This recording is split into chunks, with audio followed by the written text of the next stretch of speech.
আসসালামু আলাইকুম ওয়া রাহমাতুল্লাহ।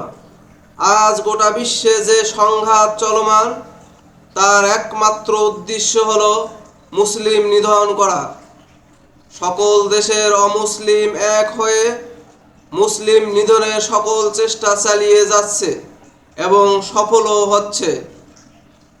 আজ আমাদের মুসলিম বলতে ঘৃণা হয়, তার কারণ হলো রাসূল করিম সাল্লাল্লাহু আলাইহি সাল্লাম যে মুসলিম উপহার দিয়ে গেছে, তার সিকি পরিমাণও আমরা নই।